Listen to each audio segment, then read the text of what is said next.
बिस्मिल्लाहिर्रहमानिर्रहीम। हमारी तरह पौधों को भी बेहतरीन नशोनुमा के लिए खुराक यानी न्यूट्रिएंट्स की ज़रूरत होती है। तकरीबन 17 न्यूट्रिएंट्स हैं जो कि तमाम पौधों के लिए ज़रूरी है। उनमें से कार्बन, हाइड्रोजन और ऑक्सीजन पौधे हवा और पानी से हासिल करते हैं। बाकी जो 14 न्यूट्रिएंट्स हैं वो पौधे मिट्टी से हासिल करते हैं। चूँकि मिट्टी में इन 14 न्यूट्रिएंट्स की कमी होती है, इसलिए हमें मुख्तलिफ खादें देनी पड़ती है या ऑर्गेनिक मटेरियल जैसे कंपोस्ट है वगैरह हमें देना पड़ता है। नाइट्रोजन, फास्फोरस और पोटाशियम पौधों के लिए बहुत बड़ी मिकदार में ज़रूरी होते हैं, इसलिए हमारी जो खादें हैं जैसे नाइट्रेट है, नाइट्रोफास है, यूरिया है, उनमें नाइट्रोजन, फास्फोरस और पोटाशियम होता है। क्योंकि ये पौधों के लिए बहुत बड़ी मिकदार में ज़रूरी होते हैं, इसलिए इनको प्राइमरी मैक्रोन्यूट्रिएंट्स कहा जाता है। उनके बाद इन न्यूट्रिएंट्स के बाद जो मैग्नीशियम, सल्फर, कैल्शियम है, इनको सेकेंडरी मैक्रोन्यूट्रिएंट्स कहा जाता है। इसके अलावा आयरन, कॉपर, बोरान, मैग्नीज ये पौधों को कम मिकदार में चाहिए, इसलिए इन न्यूट्रिएंट्स को माइक्रोन्यूट्रिएंट्स कहा जाता है। आज की इस वीडियो में हम मिट्टी में मौजूद न्यूट्रिएंट्स की पौधों के लिए दस्तयाबी, नेस पौधों की खादों और प्लांट्स न्यूट्रिएंट्स की कमियों की वजह से पौधों में जो अलामत पैदा होती हैं उन पर बात करेंगे। आप देख रहे हैं प्लांट्स हेल्थ और मैं डॉक्टर कलीम अब्बास हूँ। मिट्टी में पौधों के लिए न्यूट्रिएंट्स की दस्तयाबी का इन्हिसार मिट्टी का टेक्सचर, ऑर्गेनिक मैटर और पीएच पर होता है। अब ये टेक्सचर क्या है? टेक्सचर मसलन हम जब मिट्टी उठाते हैं हाथ में तो हम कहते हैं कि ये मिट्टी रेतली है या नरम है या इसमें चिकनाहट ज़्यादा है, सिल्टी है, लोमी है, तो ये मिट्टी का टेक्सचर कहा जाता है, सॉइल टेक्सचर कहा जाता है। अगर मिट्टी में चिकनाहट यानी क्ले और ऑर्गेनिक मैटर बहुत ज़्यादा हों तो वो न्यूट्रिएंट्स को आहिस्ता आहिस्ता रिलीज करेंगे और पौधे इस्तेमाल करेंगे। लेकिन मिट्टी में अगर क्ले यानी चिकनाहट ज़्यादा हो, ऑर्गेनिक मैटर की फीसद तकरीबन 5 से 10% हो, तो वो बहुत ज़्यादा न्यूट्रिएंट्स होल्ड करेंगे और ये न्यूट्रिएंट्स पौधों को सप्लाई करेंगे। इसलिए मिट्टी में ऑर्गेनिक मैटर्स और क्ले की बहुत ज़्यादा अहमियत रखती है। जितने ज़्यादा ऑर्गेनिक मैटर्स होंगे उतना ज़्यादा पौधों को न्यूट्रिएंट्स की दस्तयाबी होगी।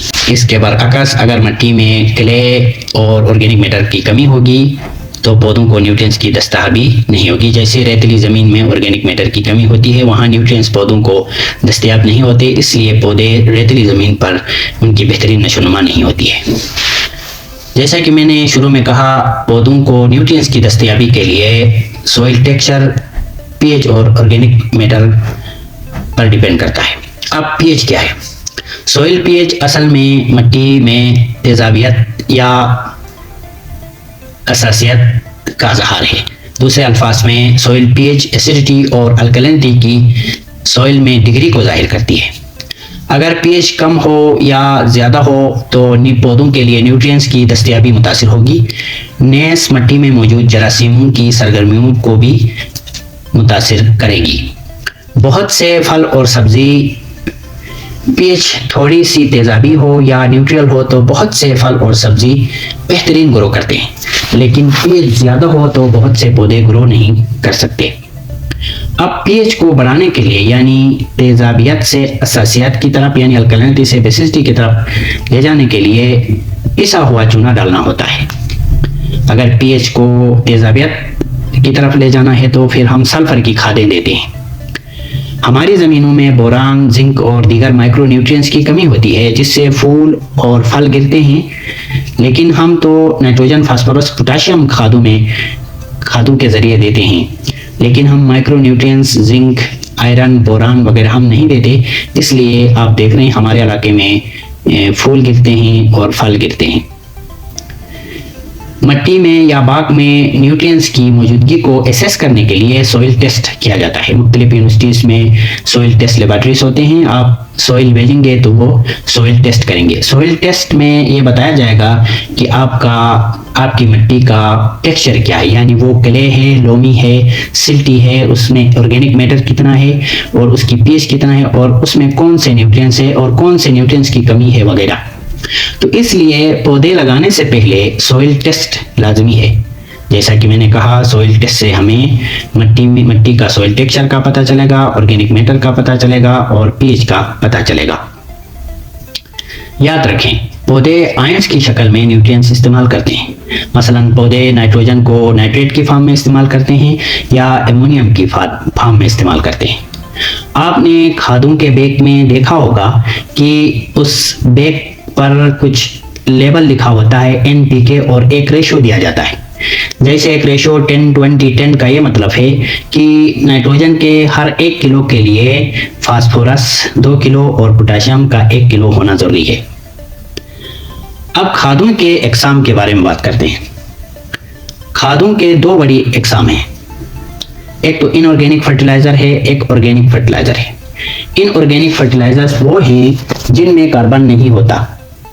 आमतौर पर ये इंडस्ट्रीज में तैयार किए जाते हैं, जैसे DAP है, नाइट्रोफास है, यूरिया है, एमोनियम नाइट्रेट है, NPK है। ये सभी खादें इनऑर्गेनिक फर्टिलाइजर है क्योंकि इनमें कार्बन नहीं होता, इंडस्ट्रीज में तैयार किए जाते हैं।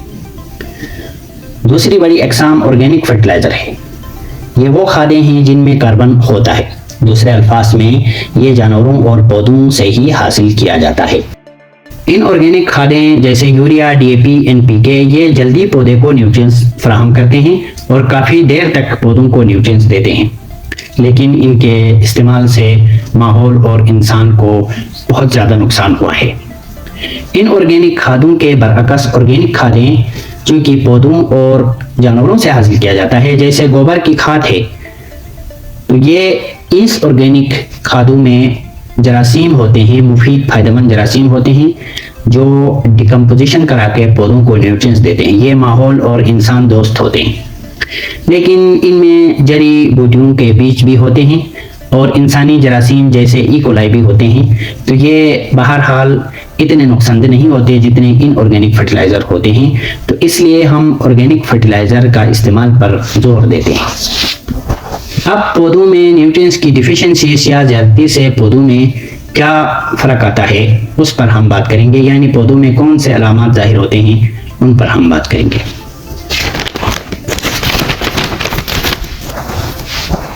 सबसे पहला उन्सुर नाइट्रोजन है। नाइट्रोजन की ज़्यादा इस्तेमाल से पौधे कमज़ोर हो जाते हैं क्योंकि पौधों की तेज़ी से नशोनुमा होती है। तेज़ी से नशोनुमा होने की वजह से पौधे गिर जाते हैं, डंपिंग अप का शिकार होते हैं, उनकी लाजिम होती है और वो बीमारियों और हशरात के हमलों का शिकार होते हैं। इसलिए ज़्यादा नाइट्रोजन देने से इज्तनाब करना चाहिए। जैसे बीमारियां मसलन डंपिंग ऑफ जिसमें पौधे गिरते हैं या अंगूरों में बोट्राइटिस की बीमारी, ये सभी नाइट्रोजन के ज़्यादा इस्तेमाल करने की वजह से होते हैं। जैसा कि मैंने कहा, पौधे नाइट्रोजन को NH4 एमोनियम या नाइट्रेट की शक्ल में इस्तेमाल करते हैं। NH4 एमोनियम की खादें अगर आप ज़्यादा दे दोगे तो pH कम होगी, यानी pH कम का मतलब है आपकी ज़मीन एसिडिटी का शिकार होगी, उसमें तेजाबियत आएगी।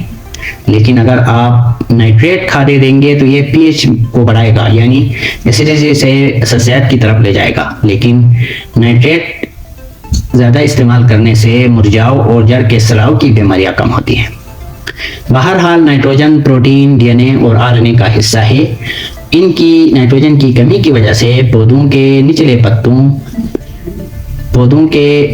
पत्तों जिनको हम बूढ़े पत्ते भी कहते हैं, ओल्डर लीव्स भी कहते हैं, नाइट्रोजन की कमी से उनमें येलोविश कलर पैदा होगा, यानी वो जर्दी माइल रंग के होंगे। पौधे कद के छोटे भी होंगे। अगर नाइट्रोजन की ज़्यादा कमी होगी तो पत्तों के सिरे मुड़ते हैं और किनारों पर भूरे धब्बे पैदा होते हैं। अब दूसरे न्यूट्रिएंट्स पर बात करते हैं। दूसरा न्यूट्रिएंट्स है फास्फोरस। फास्फोरस पौधों को तवन्नाई फराहम करता है। ये भी DNA और RNA का हिस्सा है। फास्फोरस की कमी भी जो ओल्डर यानी निचले पत्ते हैं वो मुतासिर होते हैं। निचले यानी ओल्डर पत्तों में भूरे और काले धब्बे पड़ जाते हैं और बाज पत्तों के किनारे सुर्ख और पर्पल रंग के होते हैं। अब तीसरा बड़ा न्यूट्रिएंट है पोटाशियम। पोटाशियम चूंकि गोबर की खादों यानी ऑर्गेनिक खाद का हिस्सा नहीं है, लेकिन ये पौधों में शुगर्स और स्टार्च की तरसील में अहम किरदार अदा करता है। नेस पौधों के अंदर पीएच बरकरार रखता है, पौधों को पानी की कमी वाले इलाकों में भी जिंदा रखता है और पौधों का जो स्टेमेटा है उसको ओपन या बंद करने में भी इसका बड़ा किरदार है।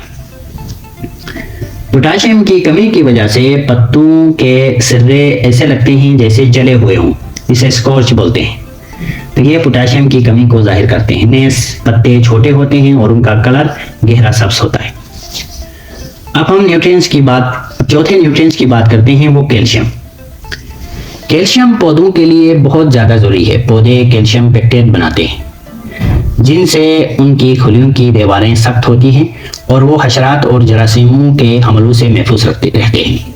बहुत से बीमारियां जैसे मुरझाओं की बीमारियां हैं, जड़ की जड़ाओं की बीमारियां हैं, कैल्शियम की वजह से कम होती है। कैल्शियम की कमी जाहिर होती है पत्तों के सिरों पर। नवजादिया पत्तों के पत्ते मुड़ते हैं, उनमें ट्विस्ट आती है और फूल और फल गिरते हैं। अब एक और न्यूट्रिएंट्स की बात करते हैं, वो मैग्नीशियम है। मैग्नीशियम क्लोरोफिल का हिस्सा है, यानी खुराक के बनाने में मैग्नीशियम का अहम किरदार है। मैग्नीशियम की कमी से पत्तों के सिरों में जर्दी पैदा होती है। और सल्फर जैसा कि मैंने शुरू में कहा, ये एक सेकेंडरी मैक्रोन्यूट्रिएंट्स है। सल्फर प्रोटीन्स की प्रोडक्शन में इसका अहम किरदार है सल्फर का। और कुछ ऐसे अमाइनो एसिड्स हैं जैसे सिस्टीन और मिथ्योनाइन। इन अमाइनो एसिड्स को बनाने में सल्फर का अहम किरदार है। सल्फर की कमी की वजह से पत्तों के जो नालियां हैं, वीन्स इनको बोलते हैं, वो ग्रीनिश होते हैं, लेकिन पत्तों के वीन्स के दरमियान वाली जगह है वो येलोइश होती है, जिसे इंटरवेनल क्लोरोसिस कहा जाता है। इंटरवेनल क्लोरोसिस असल में सल्फर की कमी को जाहिर करती है। इसी तरह आयरन भी प्रोटीन का अहम हिस्सा है। इसकी कमी से भी वीन्स का रंग सब्ज रहता है, बाकी पूरे पत्ते का कलर येलो होता है। इसी तरह बोरान भी पौधों के लिए जरूरी होता है। बोरान और जिंक की कमी की वजह से फल और फूल गिरते हैं। हमारे यहाँ अमरूद के फूल और फल गिरते हैं, दीगर जो फलदार दरख्त हैं उनके फल और फूल गिरते हैं। उनके गिरने की वजह बोरान की कमी है। तो बोरान को बोरिक एसिड की शक्ल में अप्लाई कर सकते हैं। आज की इस वीडियो में हमने पौधों के लिए ज़रूरी न्यूट्रिएंट्स पर बात की, मुख्तलिफ खादों पर बात की, जैसे ऑर्गेनिक फर्टिलाइज़र, इनऑर्गेनिक फर्टिलाइजर्स को हमने समझाया, हमने उन पर बात की। नेस न्यूट्रिएंट्स की कमी की वजह से पौधों में कौन से अलामात यानी सिम्टम्स, किस किस्म के सिम्टम्स जाहिर होते हैं, उन पर बात की। याद रखिए, हम पौधों को मैक्रोन्यूट्रिएंट्स फराहम करते हैं, जैसे नाइट्रोजन, पोटाशियम, फास्फोरस हम ज़्यादा इस्तेमाल करते हैं। हमारी खादें भी मैक्रोन्यूट्रिएंट्स पर मुश्तमिल होती हैं, जैसे अमोनियम है, नाइट्रेट है, नाइट्रोफास है, यूरिया है, ये सभी मैक्रोन्यूट्रिएंट्स देने वाले खादें हैं। तो हमने माइक्रोन्यूट्रिएंट्स खादों को नज़रअंदाज किया हुआ है, जैसे हम बोरान नहीं देते, जिंक नहीं देते, आयरन और मैग्नीज नहीं देते। इस वजह से फल और फूल गिरते हैं, पैदावार में कमी होती है। इसलिए कोशिश करनी चाहिए कि पौधों को हम बैलेंस न्यूट्रिएंट्स फराहम करें, यानी ये सभी न्यूट्रिएंट्स की ज़रूरत पौधों को है। तो हम जो है सारे न्यूट्रिएंट्स को पौधों के लिए उनका जो रिकमेंडेड डोज के हिसाब से हम देंगे तो हमारे पौधे बीमारियों और हशरात के हमलों से भी बचेंगे और पैदावार में भी इजाफा होगा।